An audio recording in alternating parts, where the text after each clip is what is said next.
اللہ اللہ اللہ اللہ۔ میری مفتی صاحب میری بیوی 8 مہینے ہو گئے اپنے باپ کے گھر جا کے بیٹھ گئی اور بول رہی ہے کہ میں پردہ نہیں کروں گی، بھلے سے آپ مجھے طلاق دے دو۔ اب آپ مشورہ دیں میں کیا کروں؟ پردہ تو اللہ نے فرض کیا۔ پہلے پردہ کرتی تھی جب شادی ہوئی تھی، اس وقت آپ نے کہا تھا مجھے پردے دار لڑکی چاہیے، ہے بھائی؟ اگر پہلے پردہ کرتی تھی، اسی بیس پہ شادی ہوئی، اب نہیں کر رہی، تو آپ کا حق بنتا ہے کہ آپ اس پہ کیا کریں؟ سختی۔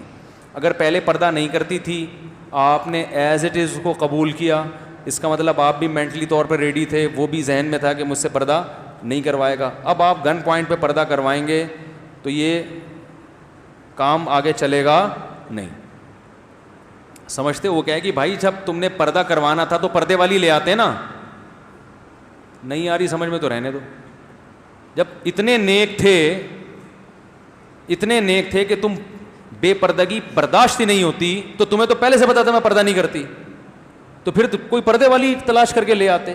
اس وقت تو عشق چڑھا ہوا تھا، یہی چاہیے، چاہے پردہ کرے یا نہ کرے۔ اب جب اپنے قبضے میں آ گئی تو پردہ کیوں نہیں کر رہی بھائی؟ بات آ رہی ہے سمجھ میں؟ اب جب بیگم اپنے قبضے میں آ گئی، ہوم ڈیلیوری ہو گئی، صحیح ہے نا؟ ابا گھر پہنچا کے چلے گئے باقاعدہ۔ ہوم ڈیلیوری کے بعد جب مکمل قبضہ ہو گیا، اب آپ کو اعتراض ہو رہا ہے پردہ کیوں نہیں کرتی؟ تو وہ بولے کہ بھائی یہ اعتراض پہلے ہوتا نا۔ تو اگر پہلے اعتراض نہیں ہوا تو اب آپ زبردستی نہیں کر سکتے۔ ہاں محبت سے ضرور سمجھائیں، بیانات خود نہ سمجھائیں۔ بیوی کی عادت ہوتی ہے جو چیز خود سمجھاؤ گے اس کا الٹ چلے گی، وہ لازمی۔ اس کو کہیں شیطان نے یہ دماغ میں ڈال دیا ہوتا ہے کہ میرا میاں کبھی بھی صحیح بات نہیں کرے گا۔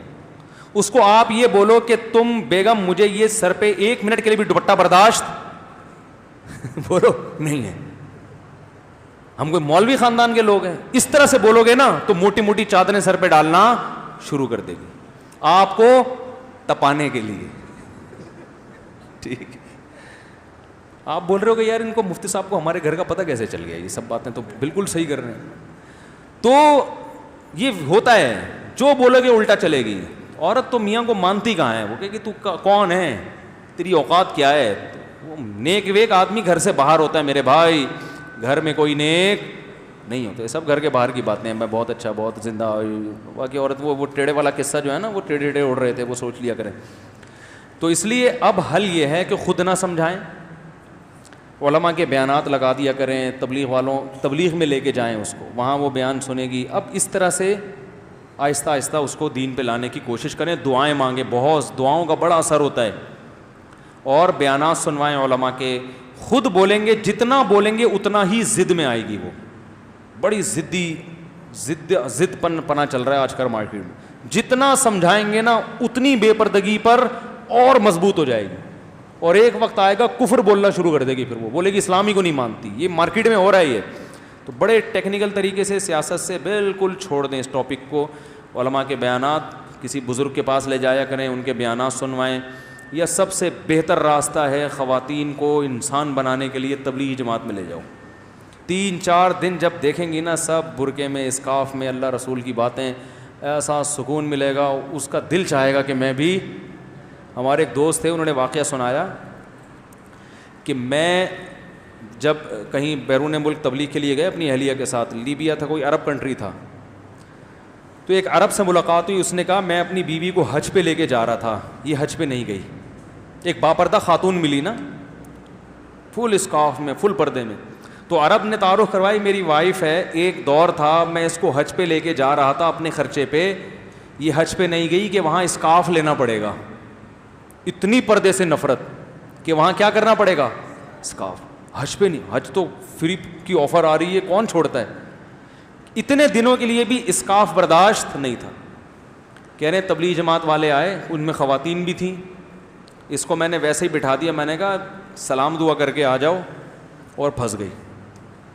وہ ایک کسی نے پرینک بنایا، اسی وہ تبلیغ والوں کا نا، یہیں کے کچھ لڑکے ہیں، انہوں نے پرینک بنایا ہے کہ 1-2 تبلیغ جماعت گئی کسی کے گھر میں، تو کہا بھئی مسجد میں جماعت آئی ہوئی، آپ آ جائیں۔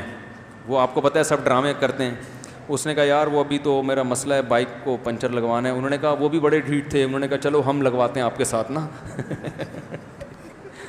بائک میں ہوا بھروا, کسی نے بڑا مزاحیہ وہ بنایا ہے, بڑا اچھا نقشہ کھینچا ہے تبلیغ والوں کا. تو وہ تبلیغ والے تو چھوڑ کے آ جاتے ہیں کہ چلو جی جب فرصت ہو آ جانا. وہ تھے بڑے پکاؤ قسم کے, انہوں نے نہیں چھوڑا. انہوں نے کہا پنچر لگوانا ہے, چلو ہم بھی ساتھ چلتے ہیں, بائک نکالو. وہ دیکھ رہا ہے یار یہ کیا مصیبت. پنچر والے نے کہا ابھی تو آیا تھا, تو پھر آ گیا زندہ ہو کے, ہے نہیں. تو وہ ہوا بھروائی. پھر وہی جو بہانے کرتا رہا, میرے چچا کی طبیعت خراب ہے, تو چچا کے پاس لے گئے. چچا بالکل فٹ فاٹ تھے, تو ان کو بیمار باقاعدہ آرڈر پہ کروایا. تو پھر چچا سے کہا تبلیغ والوں نے آپ بھی چلیں, تو وہ نہیں تھے, ہو گئے بیمار نا. پہلے تو مان نہیں رہے تھے بیمار ہوں, جیسے ہی انہوں نے کہا مسجد میں جماعت آئی بھی, انہوں نے کہا بھائی میری تو طبیعت بہت زیادہ خراب. بالآخر اس کو لے گئے, وہ کسی طریقے سے نا گھسیٹ کے لے گئے. اب جب لے گئے تو چلہ لگوا دیا. چلے کے بعد اب یہ وہی کام کر رہا ہے جو دوسرے گھر. تو کسی کے گھر گیا, دروازہ نوک کیا, ہاں بھائی جماعت آئی ہوئی. اس نے کہا بائک میں ہوا نہیں ہے. اس نے کہا بھائی تو آخر میں ادھر ہی آئے گا, ٹھیک ہے, ٹائم ویسٹ نہ کر. میری بھی بائک میں ہوا نہیں تھی, میرے بھی چچا بیمار تھے, پہلے وہ مان نہیں رہے تھے, پھر وہ ہو گئے, تو تیرے بھی ابھی کوئی پھپھو بیمار ہوں گی, تو بہتر یہی ہے کہ اپنا ٹائم بھی بچا اور ہمارے کچھ آ جا. تو ایک دفعہ جانے کی دیر ہوتی ہے, اس کے بعد گیا. تو جو خواتین سدھر نہیں رہی ہیں نا, تو ان کو جماعت میں لے جاؤ, 3-4 دن ماحول ملے گا, اللہ رسول کی باتیں سنیں گی, پھر دوبارہ لے کے جاؤ. انشاءاللہ ایسا گھر کا ماحول بنے گا نا کہ آپ کہو گے یار یہ تو مجھ سے بھی زیادہ نیک ہو گئی ہے انشاءاللہ. تو ہر کام تبلیغ بڑی سیاست سے ہوتی ہے. آرڈر بازی کرو گے نا, یہ کرو وہ نہیں کرو, بیگم یہ پردہ کرو, وہ نہیں کرے گی, چل نکل یہاں سے, ٹھیک ہے نا. پڑھایا سمجھانے والا کافی ہو گیا میرا خیال ہے. سبحانک اللہم و بحمدک نشہد ان لا الہ الا انت نستغفرک و نتوب الیک.